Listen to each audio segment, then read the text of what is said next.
துவரம் பருப்பு பாமாயில் வாங்கவில்லையா? அமைச்சர் சொன்ன குட் நியூஸ். தமிழகம் முழுவதும் ரேஷன் கடைகளில் கடந்த ஜூன் மாதம் துவரம் பருப்பு மற்றும் பாமாயில் தட்டுப்பாடு ஏற்பட்டுள்ளது.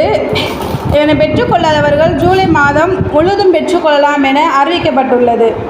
இது தொடர்பாக கூட்டுறவுத்துறை அமைச்சர் தனது எக்ஸ் தளத்தில் தெரிவித்துள்ளதாவது: அதிமுக ஆட்சியில் 2017ஆம் ஆண்டு ஜனவரி மற்றும் பிப்ரவரி மாதங்களில், அதுவும் எடப்பாடி பழனிசாமி அவர்கள் முதலமைச்சராக பதவியேற்ற பிப்ரவரி மாதத்தில் துவரம் பருப்பு மற்றும் பாமாயில் முற்றிலுமாக விநியோகிக்கப்படவில்லை.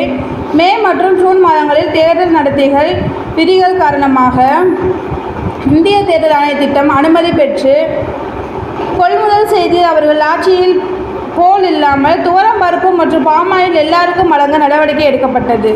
இது தொடர்பாக 18/6/2024 அன்று விரிவாக அறிக்கை வெளியிட்டு மே மாதம் பெற்றுக்கொள்ள இயலாதவர்கள் ஜூன் மாதம் முழுவதும் பெற்றுக்கொள்ளலாம் என்று தெரிவித்திருந்தேன்.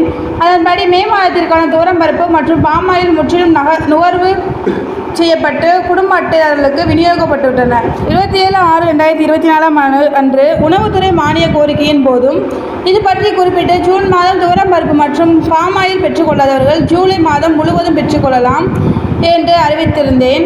அதன்படி அனைத்து குடும்ப அட்டைதாரர்களுக்கும் ஜூன் மற்றும் ஜூலை மாதங்களுக்கு துவரம் பருப்பு பாமாயிலும் வழங்கப்பட்டு வருகின்றன. இதை தெரிந்து கொள்ளாமல் வேண்டுமென்றே கழக அரசு மீது வீண்பழி சுமத்தி எதிர்க்கட்சித் தலைவர் தன் ஆட்சி காலத்தில் 2 மாதங்கள் துவரம் பருப்பு மற்றும் பாமாயில் யாருக்கும் வழங்காமல் இருந்ததை எண்ணி பார்க்காமல் அனைவருக்கும் துவரம் பருப்பு மற்றும் பாமாயில் வழங்கி வரும் கழக ஆட்சியை பற்றி குறை கூறுவது அழகா என்பதை சிந்தித்து பார்க்க வேண்டும் என்று தெரிவித்துள்ளார்.